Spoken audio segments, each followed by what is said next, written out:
Hello, I'm Czardus, and today we're going to review 5 mistakes Cities Skylines players make so that you can avoid them in your city building.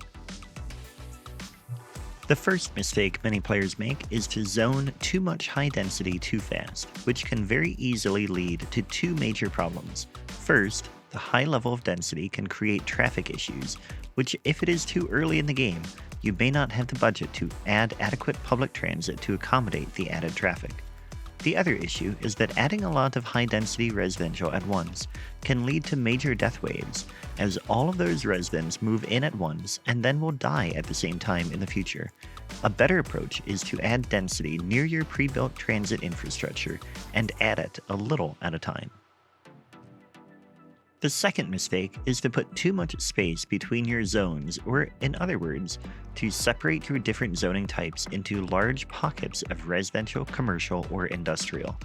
This will lead to large amounts of traffic along the roads that connect those pockets.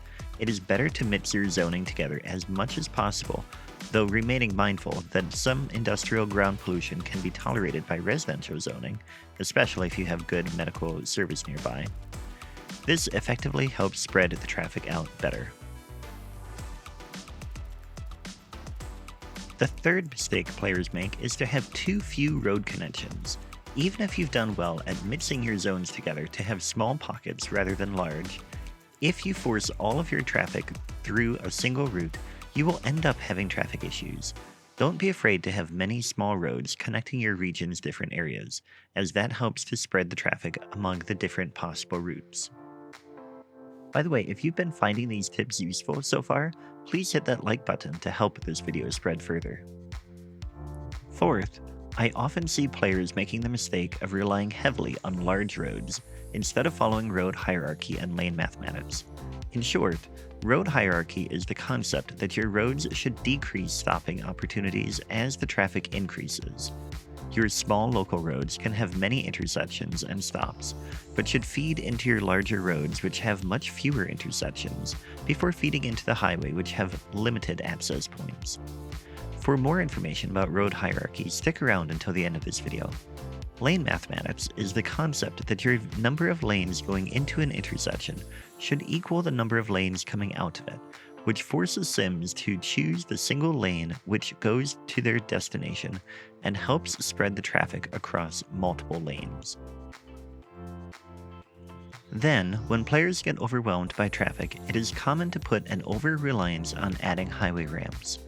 Players will often see the highway as a fast way for vehicles to get from one spot to another, and then try to solve traffic woes by adding another ramp, so the cars can get on the highway easier.